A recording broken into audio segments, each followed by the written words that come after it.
Well, Roxy, good afternoon. Good afternoon. Why don't you walk me through, well, I guess I've kind of gone through them myself. Maybe it's better if I ask questions. Okay. I'm looking at the differences on, I'm looking at Article 10 right now. I'm looking at the differences on Section 1, and for the life of me, I can't understand why you keep adding this stuff, showing the approximate raises between steps. I think it's very important. We need to understand, whenever there's a step system, it's, for instance, the general employee step system, it's identified and clear that each step is 2.5%, so that each employee knows whenever they meet the criteria to fulfill that step, they're going to get a raise within, that doesn't, in addition to whatever COLA may or may not be given that year. So I think it's important to be clear for everybody that these steps are not just longevity or seniority steps, they're actually raised steps that include raises. And I think it's important to show the amount of the raises for each step.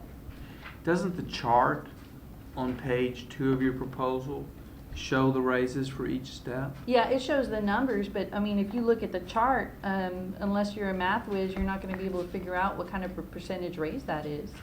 And even a math whiz, I'm looking at it, and unless I see the chart that says, okay, this is what this equates to, it's not clear.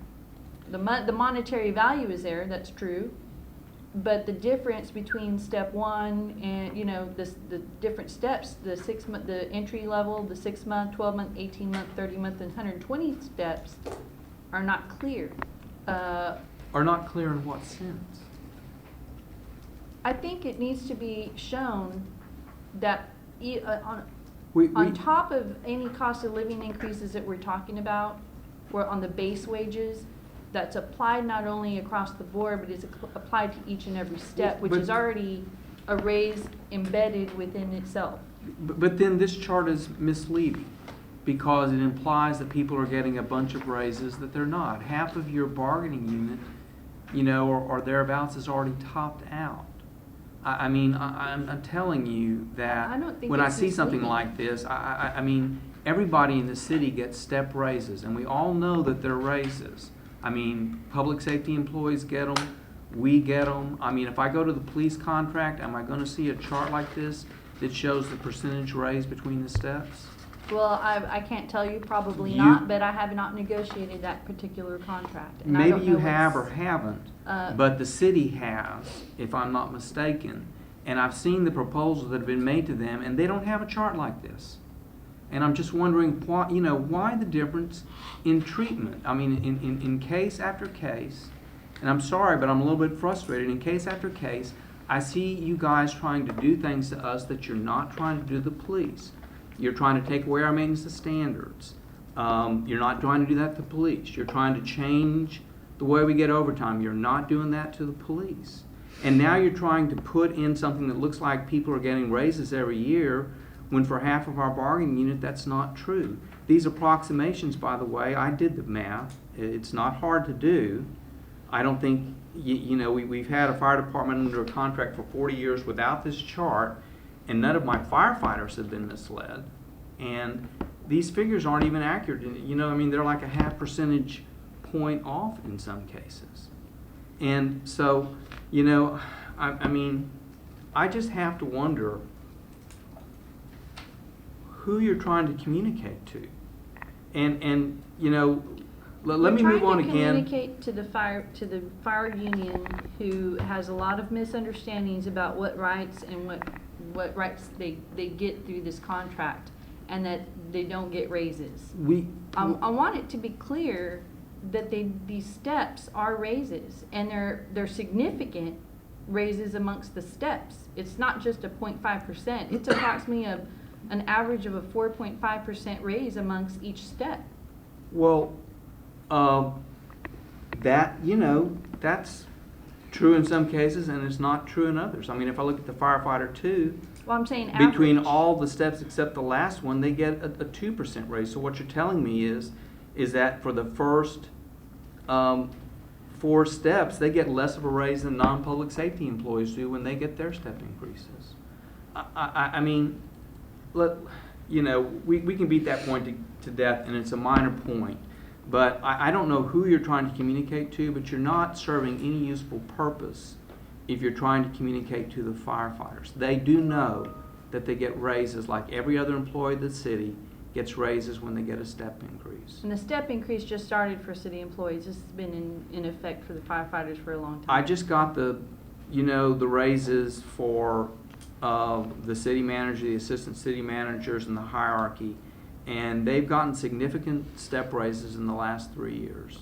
And you provided the chart. I'm sure it'll be up on your website shortly, since it's information that you Right. provided And to us. generally, the step increases are approximately 2.5% for all employees. Now, Okay. what I provided you included step, cost of living increases, adjustments, and corrections. And it's important to know So- all of that right. for all of the employees, because I forget, but for one employee in the hierarchy, it added up to 16% in 1 year. So, and that's in the last 3 years. I mean, And the people, if we and I want wanna- to make it clear that the people that you asked for raises are at the very top of the tier at the executive level of the city. which means what? to Which you? means that Which that's means a that they different- deserve bigger raises than the people in the lower echelons get? No, no, that's not what I'm saying. Let me finish. I'm saying that you're comparing job duties that are much different than what we're dealing with here at the, the firefighter level. You're not gonna compare somebody else in any other department that is a staff employee with directors, executive directors, et cetera. There's different factors that have to be considered. There's different responsibilities, different duties. And so what we're dealing with is we're looking here at what the firefighters deal with in the fire department, what their duties entail, and what their responsibilities are. And I assume And I think that that's what's you relevant. did all of that when you set the percentage raises between the steps. But you lose me when you say to me that, the firefighters perhaps, the implication is that their jobs aren't as important as I did the upper not- echelons. I did and that not therefore say their that. duties aren't as complex, and therefore they don't deserve as bigger raises. I assume that when the city sets the relative pay of, say, the city manager or assistant city manager or city attorney or a city firefighter, that they take that into consideration. But that doesn't justify them giving larger percentage raises to the higher echelons. That difference has already been determined. And you're looking at the higher echelons. What about the rest of the general employees? Have you looked at that? Are you saying that the firefighters' duties are much more important and much more complex I haven't than even- other people in other departments who are at the same level They're as damn sure general more employees? dangerous. Hey, I'm sorry, Please. but they are more dangerous. There are a lot of dangerous duties that people who are not subject to collective bargaining, that they undergo. People who are in the utilities department, people who are in the water department, et cetera. And they do not get to collectively bargain. They risk their lives as well.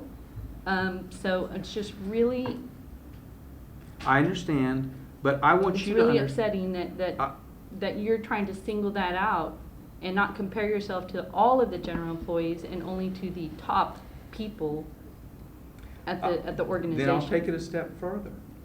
I'll compare the rank and file firefighters to the upper echelons of the fire department.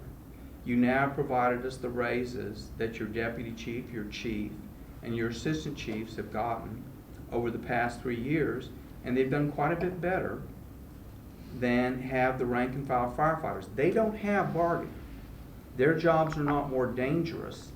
I think their jobs are comparable, and yet they're doing better than the rank and file firefighters. I'll take it a step further. And there are Well, some rank and file firefighters that make more money than the fire chief and the deputy fire chief and the assistant fire chiefs. There may be. I bet money that those are the rare firefighters who are working tons of overtime. Not That they Corpus Christi. volunteer for overtime, or there's other factors involved. We- But I'm we- letting you know that generally, there are firefighters who make more than them. I hear you, but you're not denying my central point, which is that they have been receiving larger raises than the rank and file firefighters in the past 3 years. I don't have all the information to say whether that's true or not, because I don't have the information to see what kind of raises they have gotten in the last 30 years. And I'm when the not trying- firefighters have yeah. made. I'm not gotten trying to those put you raises. on the spot. You gave me the information yesterday. I reviewed it yesterday. I'm telling you my understanding of the information. You know, let's move on. The reopener clause, you know, you're still striking out language that I got from your proposal that you gave me. I agreed to it, and then you crossed it out. And I feel like I'm chasing my tail here. And I just don't understand what's going on. We talked about this the last time.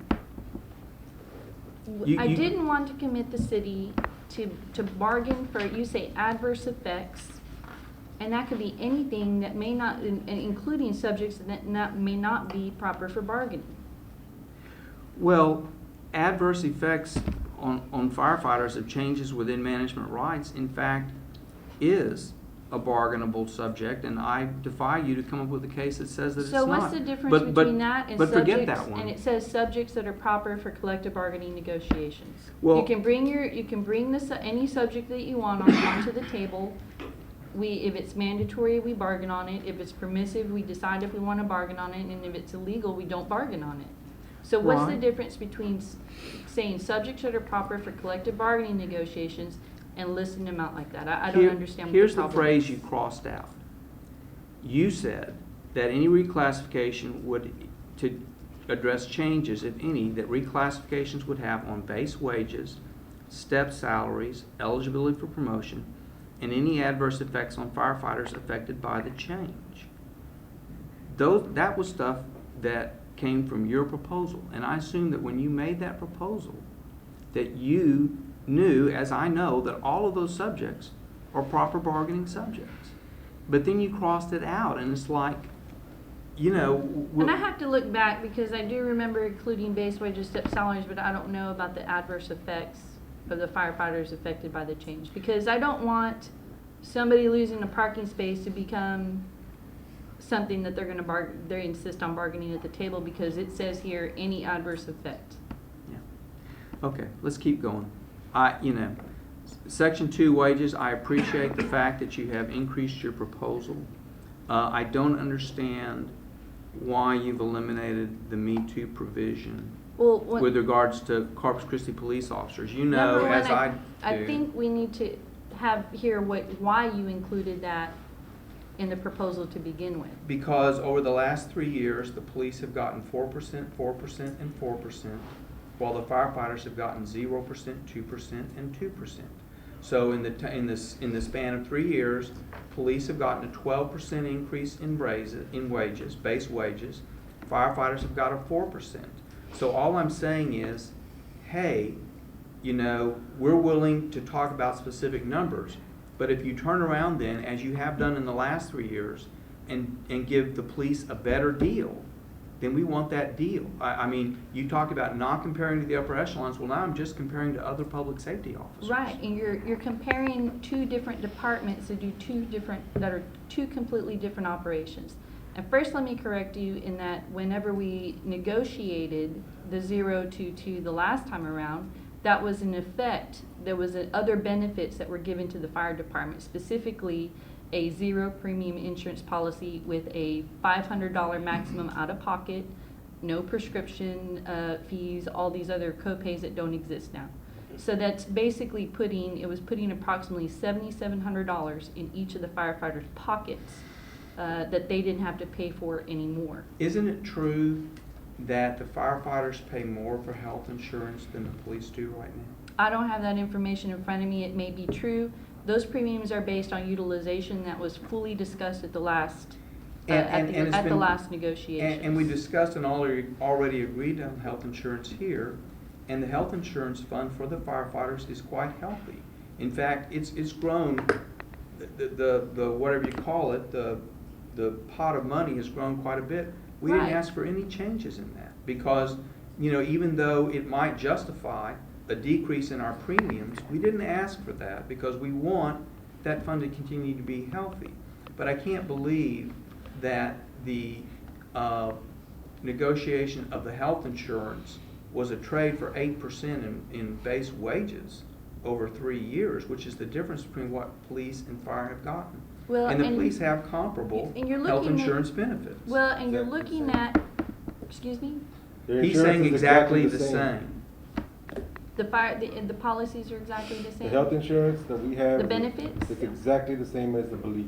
But you have, like I said, the premiums are based on utilization, and the firefighters have consistently and historically had a very, very high utilization, which affects the premiums as they work. Which So is at any why rate, we pay more than the police. right, exactly. So what So I'm we've done our saying is share. that you've also forget that the police didn't get certain raises during certain years when they got their health insurance policy as well. You're looking at a very limited, small amount of years. So you need to look at the whole picture.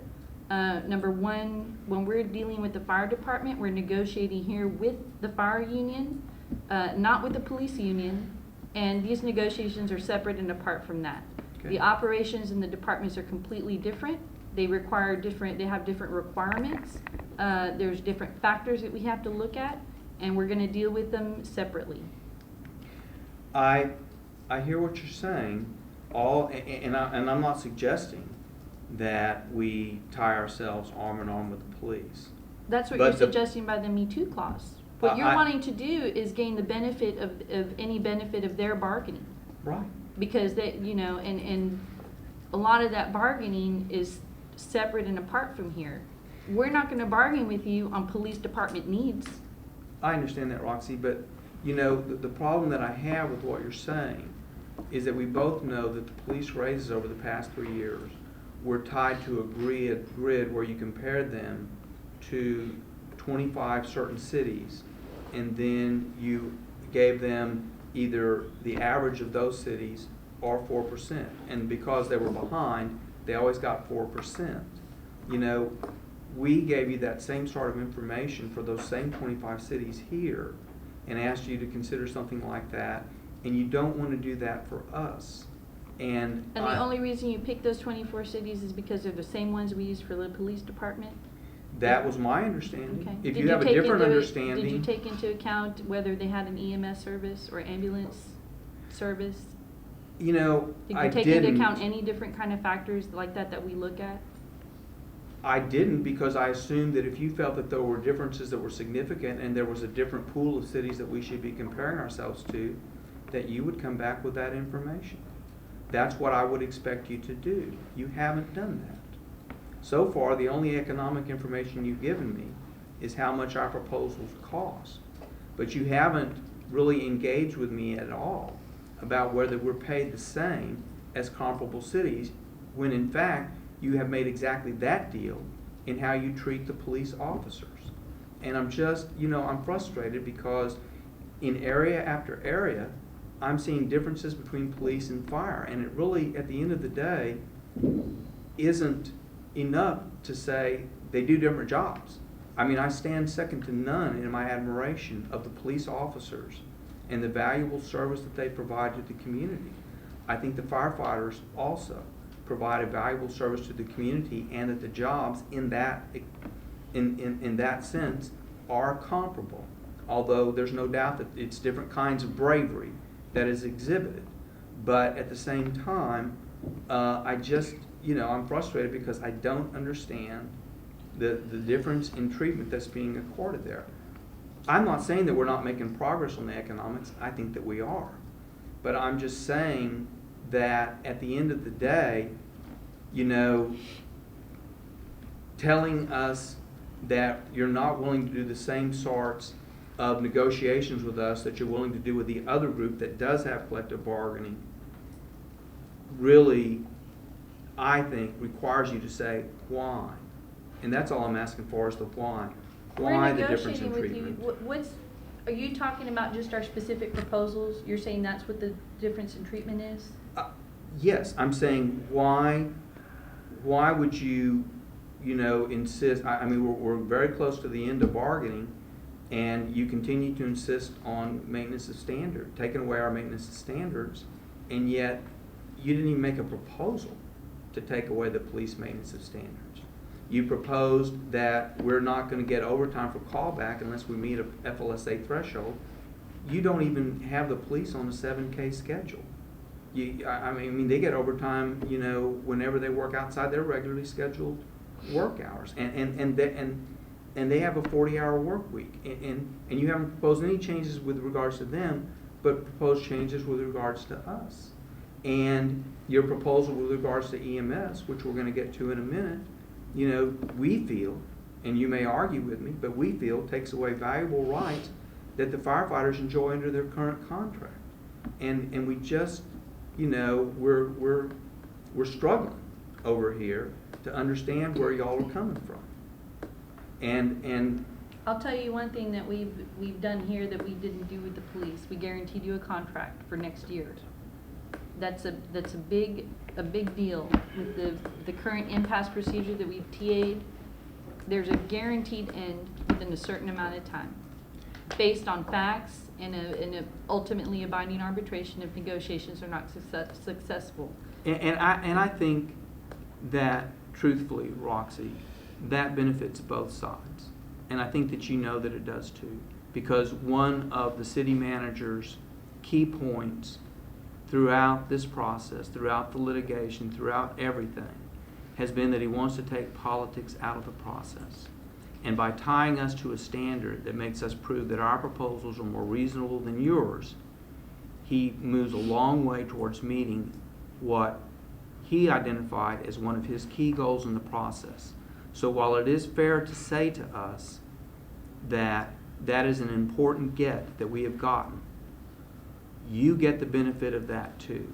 And it's also important to note when you say that we've given you that and we haven't given it to the police, the obvious question is, did the police ask for it? In their proposals, did they ask for that type of impasse procedure? Did they? I don't know. I know they did not. Okay? So, I don't know but what the city manager would have given it to them And if I'll they'd tell you asked that for we're it. the ones that put that on the table. I don't remember. It happened in the context of litigation. I'm certainly not disputing you. Well, on it that. has been, we put it on the table since even at the last round. So it's something that we put forth. Now, Okay. you're saying that we're getting something, what we're getting is a guarantee of good faith bargaining under this, that we should be getting under the statute anyway. And that's what that is for, and I'll reiterate exactly what I said. The city manager wanted to take politics out of the process.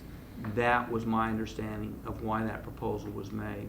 And I believe that there's a benefit to both sides from the binding interest arbitration proposal. But at the end of the day, the question for the firefighters has to be, is that standing alone enough when you're stripping away other very important rights out of the contract? And, you've made a lot of progress here and gotten a lot of things that are very good for the city. As have the firefighters. But the price As have the firefighters. might be too steep.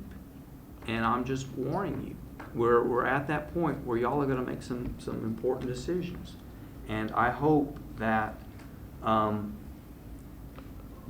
let's go over Article 11 real quick. As I understand the changes that you've made, you have agreed to a tiered system for the ambulance shift work, the assignment pay, the ambulance duty pay. And so instead of $25 for everybody, it's $25 for 0 to 5 years, $30 for 5 to 10, and $35 for 10 and over. Are there any other substantive changes from your last proposal? Yes, on the certification pay with regard to certified paramedic, instead of the $100 per month starting on the 4th year of the contract, it starts now on the 3rd year of the contract. I'm sorry, which one does? On certified paramedic, we were retaining the $75 a month for the first 3 years of the contract and enacting that $100 the fourth year. We've moved it up a year. Okay. We've also moved up the hazmat, $50 per month up a year as well. The And the raise from 50 to ambulance- 75? Yes, and the ambulance duty pay, that's effective when the contract is signed. Okay, I understand that, but of course, the ambulance duty pay replaces the stock duty assignment pay that they get right now, which is $50 for 0 to 5, $100 for 5 to 10, and $150 for 10 plus, right? I believe so. Okay, so, you know, how much of a raise that is, I guess, depends on how many shifts are working. In some cases, might even result in a reduction in what people are getting now. I'm not saying that as a fact, I'm just saying that that's a possibility. Anyway, okay, I understand that proposal. Let's get to the one that really is discouraging to me, and that is the EMS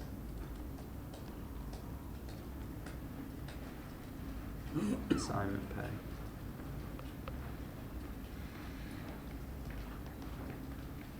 Thank you. You must think I'm really thirsty.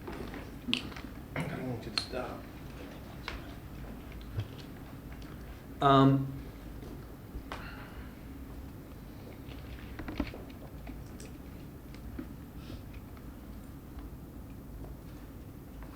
Let's just look at section 1B3 and 4 and 5 on pages 1 through 2. And give me just 1 second. I want to compare it to our last proposal. It should show the changes I made. These changes were made off of your last proposal.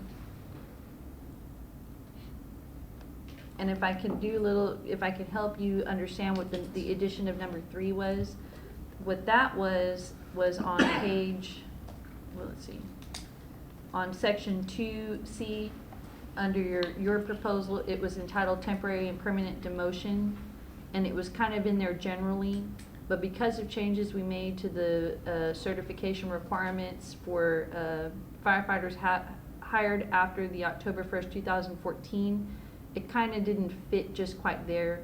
So what I did was take this out of that particular section and include it in section 1B and 1C.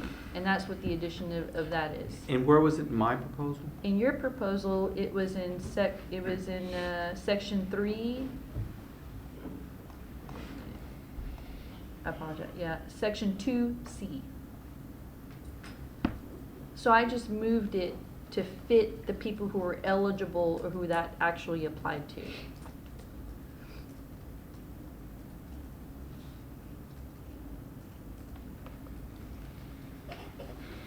Okay. Because that won't apply to people, firefighters hired after October 1st, 2014, because we have a different certification requirement than we do for the people included in section B and C. Okay, got Okay. that. So let's go to 4. That's what that is.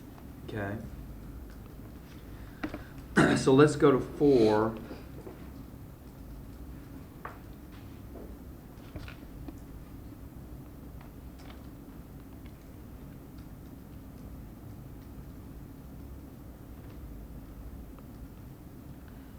On number 4, this is a right that you claim, that the firefighters claim that they have. We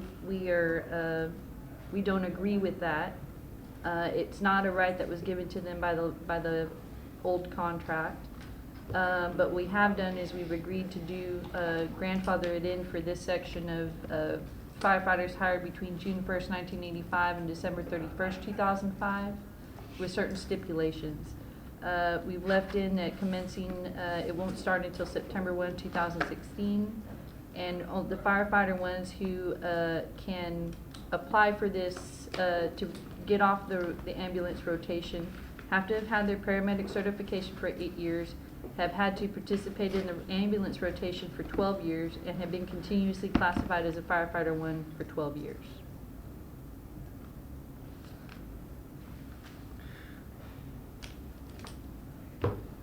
So, the MOU that was signed last year, and by the way, you asked during the break for a copy of the MOU that was signed by the chief and notarized, and I gave that to you. Yes. Did you get that? Yes, and it was. Was there some question in your mind about whether the chief had signed I that wanted to agreement?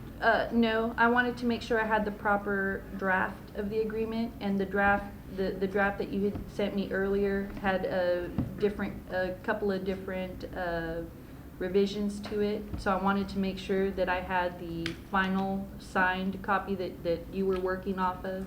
And there were a couple of minor substantive changes in there, so I just wanted, that was why I asked you for that, because I know Okay. there was a lot of drafts that had been going back and forth. Okay. And so what is in your proposal that's not in that MOU? In other words, I don't Does it understand your apply- well- question.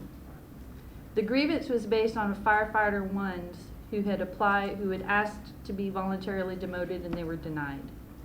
well, they can't be demoted from firefighter one. Or, excuse me, get off of the rotation.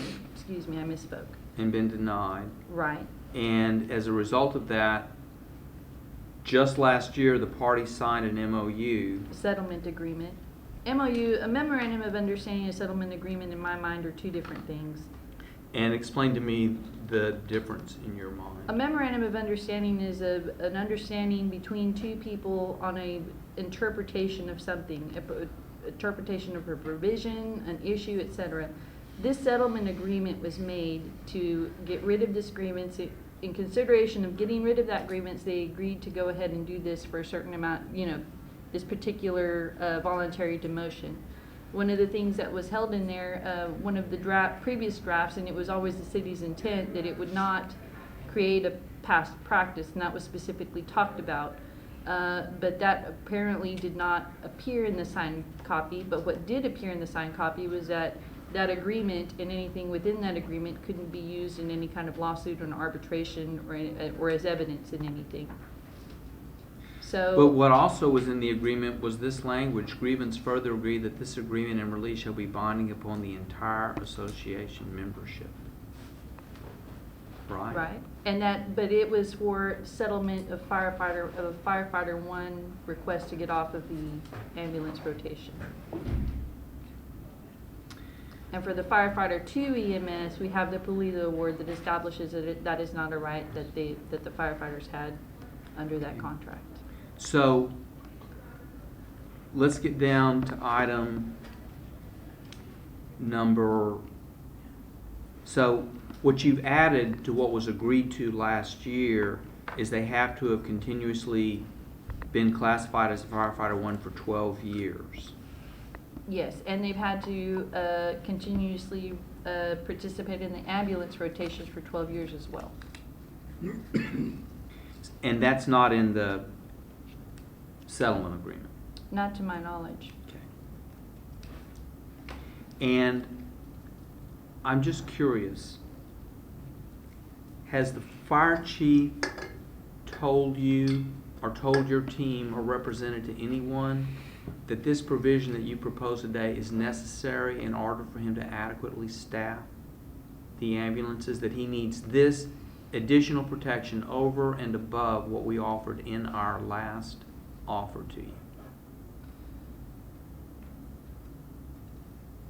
If he's saying that this is exactly what we need, what we don't need is to compound the problem. I'm just asking you if, I understand, I'm just asking you if he's told you, if the fire chief of this city has told you that he needs this to adequately staff the ambulance. What he needs is everybody to participate in ambulance rotation to adequately staff this department Respectfully, and the operational needs of the respectfully, department. that's a dodge. I'm just asking you if he told you he needs this. Because I No, represented in you fact, yesterday. In fact, he's giving this because he's going to have to work with what he has, and that's why we're putting it in as a grandfather. Because ultimately, if you go down, what we're going to be asking is that all firefighters that are hired after the October 1st, 2014, all firefighters would be required to participate in ambulance rotation. Let's keep going.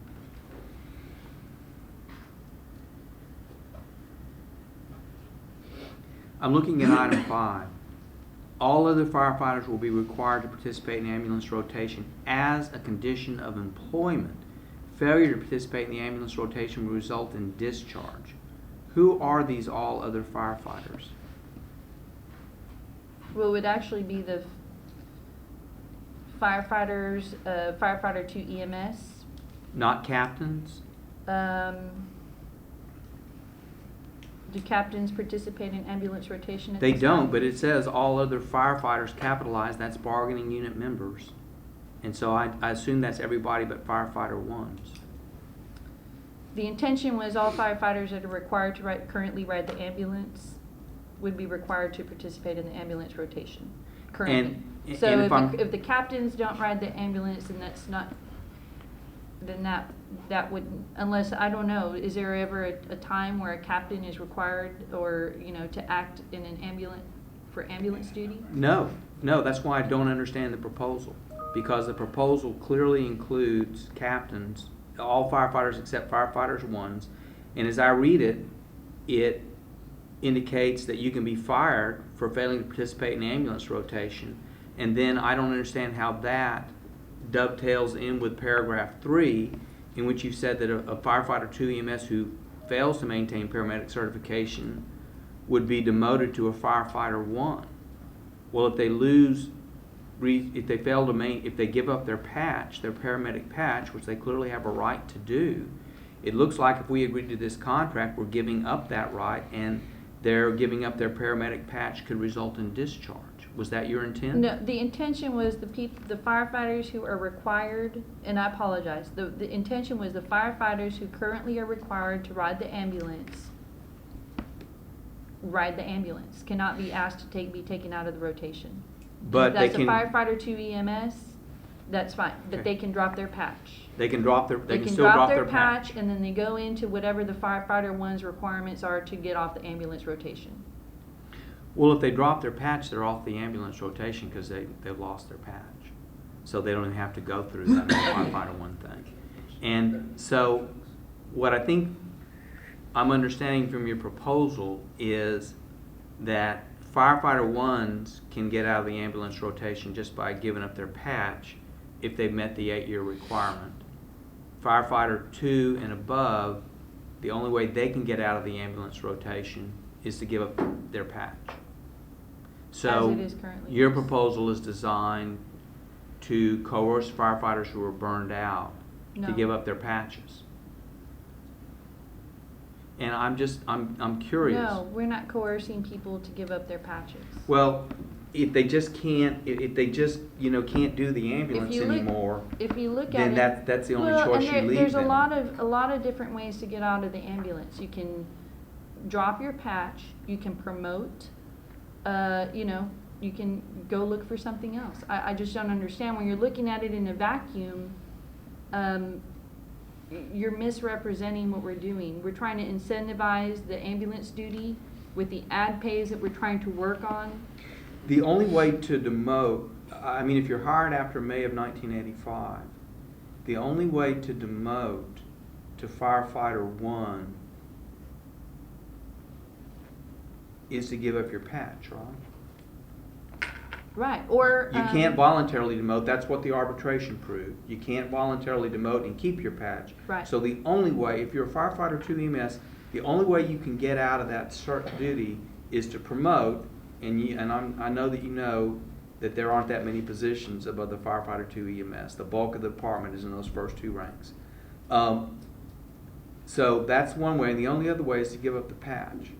Anything else, as long as you maintain We've that patch. offered other ways. We've offered in our last proposal, and even the fire chief had offered it before, but then you start claiming it as a past practice, that when the staffing allowed and when the operations allowed, he would consider voluntary demotion requests and would grant them if he was able to do it. And he even offered that on the one grievance that is subject to that settlement agreement. He asked if the fire union was willing to wait a couple of months in order for him to figure out how he could get it done. They didn't want to do it. They pushed it, and they went in, to arbitration, and then they did the settlement agreement. But What you're doing is you're pushing out the ability, you're getting rid of the ability for the fire chief to do that, to be more generous in what the contract gives, without having to be committed or, in perpetuity to some sort of claimed benefit that, if we're bound to it in perpetuity, could detrimentally affect the department later on. I'm making a request, and my request is simply this.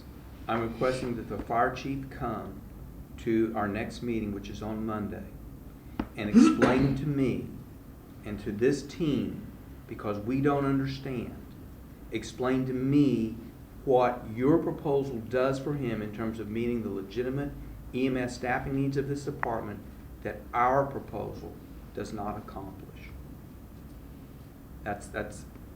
I can't control what you do, but that's the request that I'm making.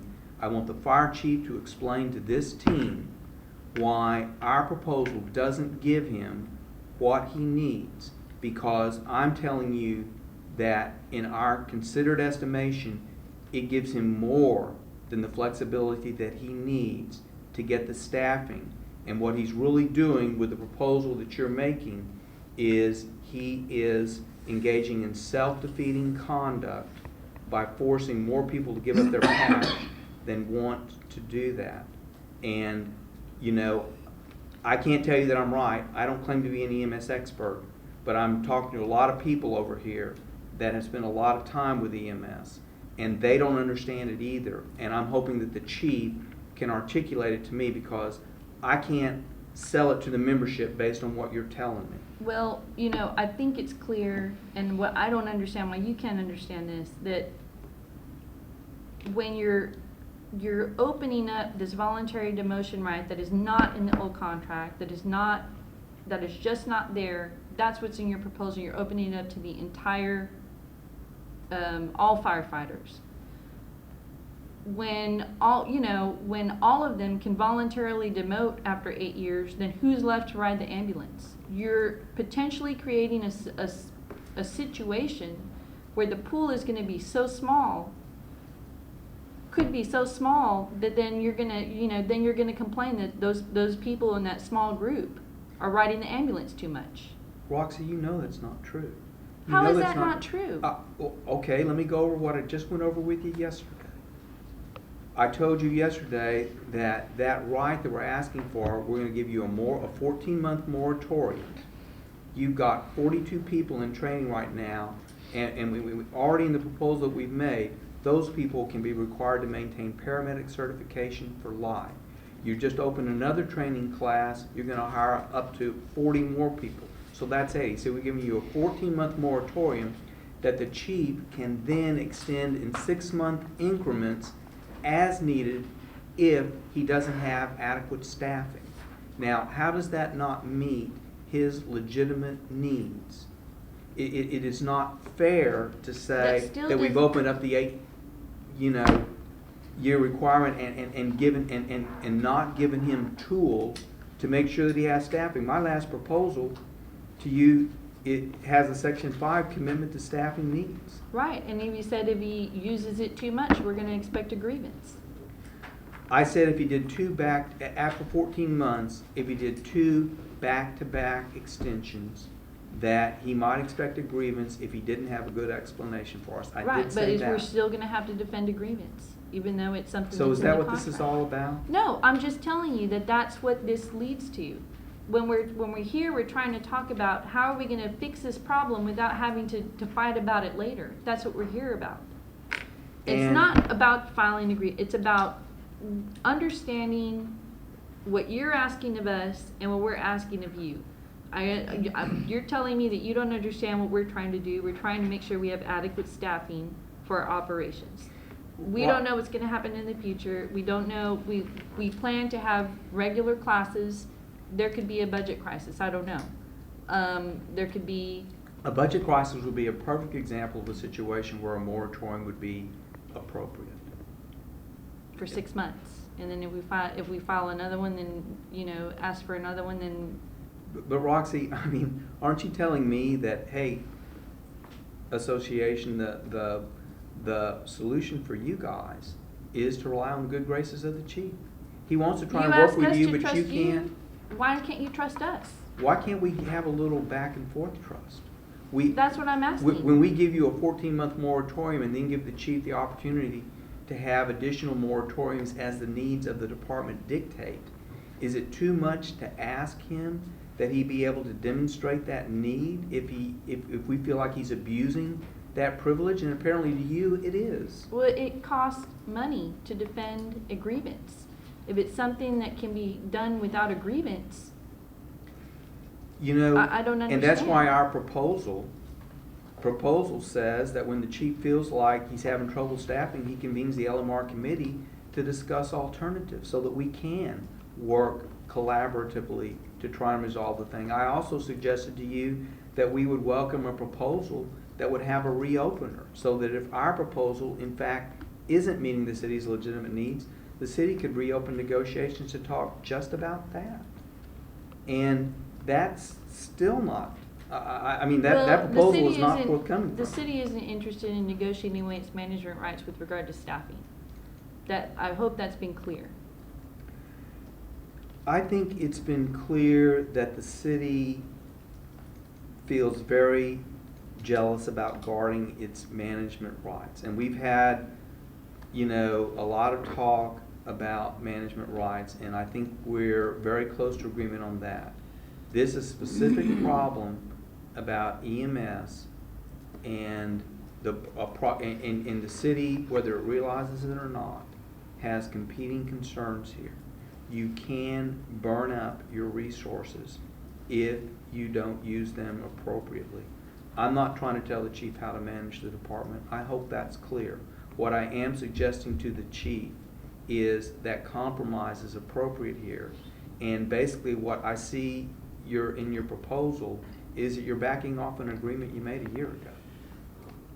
And I'm really trying to work with you here, but at the same time, your proposal, as we understand it, takes away rights that the firefighters currently enjoy and forces them to exercise others that they also enjoy. That would be to the detriment of, I think, the department. And I just think that we really need to talk to the chief about what he's doing. If this proposal is coming from him, all I'm asking is that he come here and articulate why our proposal doesn't accomplish something that his proposal does. He may not satisfy us any more than you have. That's true, but at least we'll hear it right from the horse's mouth. And that's all I'm asking. Well, I just want to point out that we did include the ability for the firefighter ones to demote, and I thought that's what the issue was on that settlement agreement. In fact, I think it's clear that that's what that was, and we've included that on those two separate categories of firefighters as a grandfather clause. You did, but you watered it down. I mean, admit that at least, that you did water it down. I mean, you lengthened the period that they have to serve before they can do it. Because in the settlement agreement itself, it says that nothing in that settlement agreement would have any effect on the ability, on any negotiation on this particular matter. And so that's what we're doing. We're negotiating. May I? If we were to agree to the provision as you've written it, we would be setting the fire department back to pre-1999 levels. At that time, the operations chief had difficulty in finding paramedics to put on the fire trucks, because prior to that time, the firefighters, the only way they could get off the box was by giving up their patch, which they did.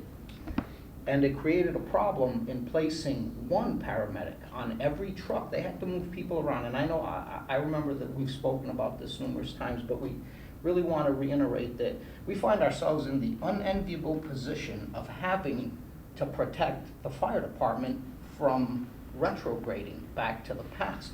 That creates a liability issue for the department, for the city. It puts us in a bad position, because if Randy has to give up his patch to get off the ambulance after doing his required term of service, and then he's on the fire truck, and some little kid comes into Station 2, as happened before, with a grape stuck in his throat, He can't get it out using basic life support, which he would be able to do, but he couldn't use any of the paramedic advanced skills because he's no longer certified to do so. Now you put Randy in the position of having to take actions above the scope of his certification, which is a liability problem, or just not doing anything. Do you really want to take us back there? That's really not the solution. That was fixed in 1999 with there was a settlement agreement between Chief Adami and myself. Chief Adami saw the problem, there was a fix, it was done. We ran into some problems because of the fiscal problems of '09, and there were some personnel problems. You guys are fixing that, fantastic. But you are now trying to fix a problem which is gonna go away on its own. And you really need to consider whether you really wanna, go to the wall on this thing, because we're hurting ourselves as a collective group. Roxy, just let me understand how 3 and 5 work together. Yeah, and I'm looking at section 1B as in boy, but it could be 1C as well. A firefighter 2 EMS can still give up his patch, and if he does, he'll be demoted to firefighter 1, and that's the only consequence. Yes. Okay. And as a firefighter 1, of course, he wouldn't, or she wouldn't be available to work on the ambulance anymore because they will have given up their patch. But the only other way for a firefighter 2 EMS who is currently in the ambulance rotation to get out of that rotation is to promote. Yes. In our last proposal, we had offered to have the ability for consideration for voluntary demotion upon the chiefs, based on if the chief determined it was okay to do it based on operational needs and, of course, reasonable factors, and it wouldn't create a past practice, but that was struck on the last one. I don't think that's fair to say it was struck. What we did was we morphed that into the moratorium concept. In other words, if the chief is having trouble staffing the ambulances, he can suspend the right to voluntarily demote. And so it wasn't just a wholesale rejection of the concept. We just altered it somewhat so that you normally have the right. You changed it to tying the hands of the chief. Is what you did. And when you say tying the hands of the chief, Creating what you believe is creating a new right that all firefighters that have to ride that are required to ride the ambulance can voluntarily demote after 8 years, and only upon this moratorium the chief can temporarily withhold it for a very limited amount of time. Whereas when we were saying in 6-month increments. I mean, if there's an emergency that exists, for example, you have another situation where you don't hire for 3 years or whatever it was, and you create that situation again, well, that's sad that it would be created again, but if it happens. And we don't create the situation, we deal with the issues deal, that arise. You play the hand that's dealt you. Right. Right. So, and then, the chief declares a moratorium, he explains it to us, we can't come up with any alternatives in LMR, and so the moratorium exists, and it exists in 6-month increments until the crisis is over. What's concerning to you is not that we tie the chief's hands. What's concerning to you is that at some point, if we feel like he's abusing the right the contract would give him to rescind the privilege, that he might be put to his proof. And No. I understand that. I don't think that's true. I think that Well, then I don't understand what you mean by What tying his hands. you tie his hand. Well, you're creating this right.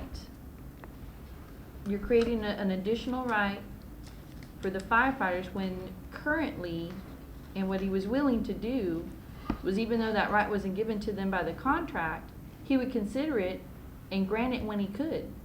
But then when the generosity of going beyond what the contractual rights were created this problem in that now it's a past practice, and when he needs to pull back, he can't use his management rights to do that. But he did. And we grieved and you won. So, good for y'all. You defended successfully your management right.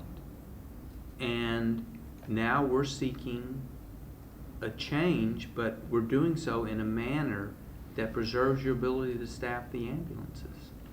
And he's saying that that what we proposed, I mean, I'm assuming, he said that what we proposed isn't good enough, right? The chief has said it's not good enough. It won't get the job done, right? Right. So all I'm asking is that he come here and explain why our proposal won't get the job done. Because we need people to ride the ambulance. That's why. I just want to hear it from him. And I'll tell you why I want to hear it from him. Because when he says that, I'm going to come right back at him and explain to him why I think our proposal would assure him of people to ride the ambulance. And I want to see his reaction to that. Because he may have feedback from me. I respect the chief. He may have feedback for me that would fill in the gaps in the knowledge that I have now. And he may tell us all something that gives us food for thought. It might help. But right now, I just feel like, y'all have drawn a line in the dust on something that doesn't make sense to me. Well, 80% of the calls for response are medical emergencies that require ambulance, and we need people to be able to ride those ambulances. I hear you, and I agree with you. Okay? You send fire trucks to those emergencies too, and I think that's important to note. And a lot of times they get there first, so you need paramedics on the trucks too. And what I'm trying Fire trucks don't go all the time. It has to be there's a certain level of call, I believe, that triggers that. I really want to challenge you to look at, I think what you're going to find is that fire trucks make the great majority of these calls. If they don't, then Corpus isn't doing it like almost every other city that I'm aware of. There are more fire stations that don't. I mean, there are some stations have ambulances and some don't. I'm just saying that they don't go to every single medical emergency call. And what I'm suggesting to you is that your proposal creates as a much more it creates a much greater possibility that people will give up their patches and hurt your ability, and that you're really shooting yourself in the foot with the proposal that you've made today. And I just want to make sure that that's communicated, because well, and I think that I understand where you're coming from, but I think the fire union shot themselves in their foot when they didn't allow the chief to use his discretion, and he was trying to work with them and file that grievance and do all that, because he was considering the voluntary demotions. He was trying to make them work. He just couldn't at the certain time, and if they would have given him a little bit of time like he asked, he could have made it work. And so, dadgum, Roxy, you're making, we have these things called contracts, and sometimes we have disagreements about what the contract requires and it doesn't. And those disagreements are handled through a voluntary process called arbitration. And you make it sound like because we disagreed with your interpretation of the contract and we made you guys do a grievance to prove that you were right and we were wrong, that you're going to retaliate against us from now until the kingdom come by making sure that you make this EMS problem as difficult for us as you can. I mean, all you've been saying this whole day is, well, you shot yourself in, I mean, you just said it. You shot yourself in the foot when you deigned to require this chief to prove himself in a grievance arbitration that he had a management right to deny your right to voluntarily demote. You did that to yourself. All we did was file a grievance. I mean, for heaven's sakes, that's what the grievance procedure is for. All we're trying to do is run the department correctly and make sure that we have staffing for our ambulances, make sure we can fulfill the operations that are required of us. Okay, well, my request stands. I mean, you'll either do it or you won't. I'm telling you that, in my humble estimation, your proposal is counterproductive, that it will result in decrease rather than increased staffing in the short term, and that, it's short-sighted. And that's all based on your perception that everybody would drop their patch. Is that what that's based on? I think that there are people faced with that's the only out that you provided to them, that you're going to have some people that'll drop their patch. And whereas, under our proposal, nobody would drop their patch. Nobody would have to drop their patch. And you would have the time you need to get, all of the help you need. And you'd have a reopener, and you'd have the ability to declare moratoriums to give yourself additional time.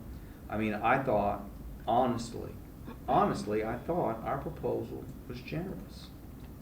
But, it's really... It was taking away management rights. How is that generous? I'm...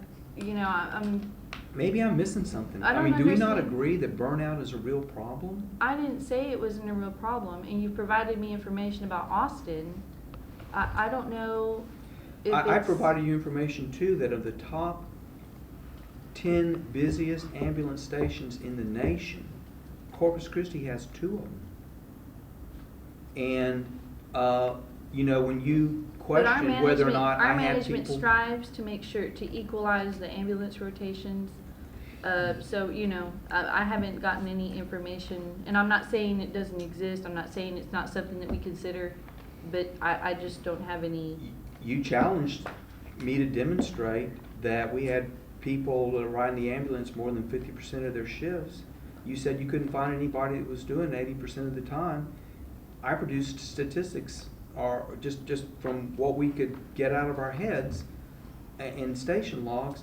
I produced you a chart that very day. It's a problem, but your proposal is your proposal. I'm just asking you now to provide me feedback from within the fire department itself to show that it's necessary and to demonstrate how it is better for you than our proposal. And, I can't force you to have that dialogue, but you see what's happening here.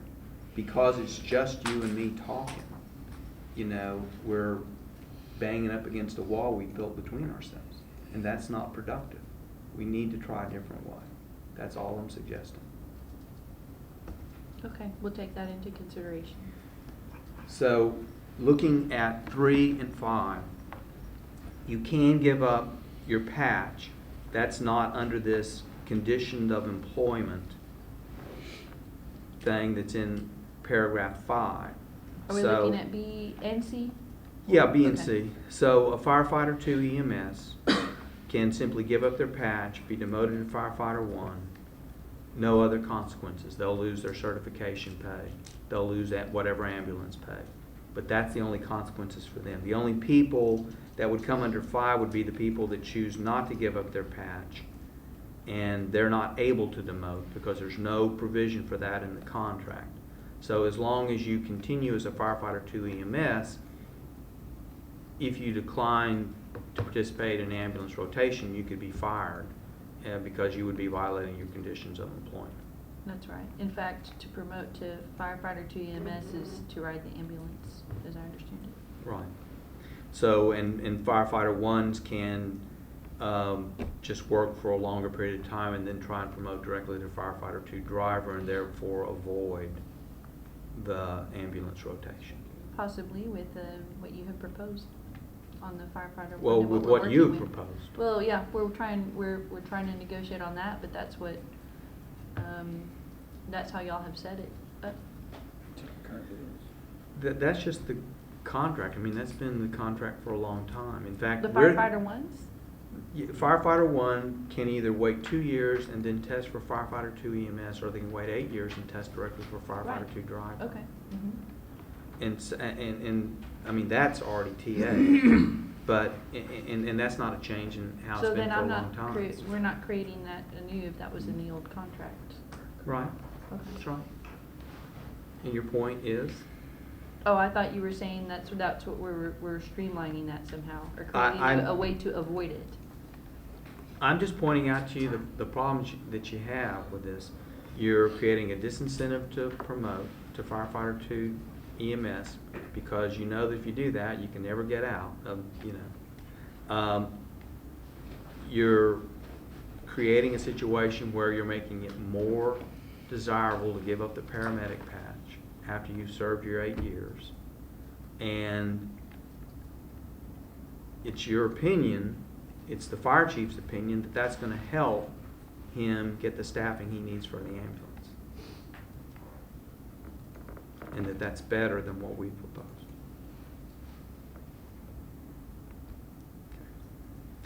Okay, I'll agree to stop beating the horse. I think it's clear it's dead.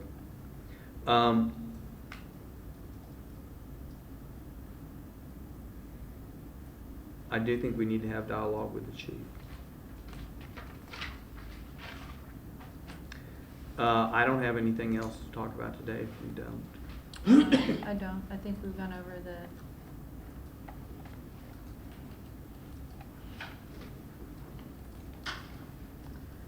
questions I had today. Okay. Thank you. Okay, thank you.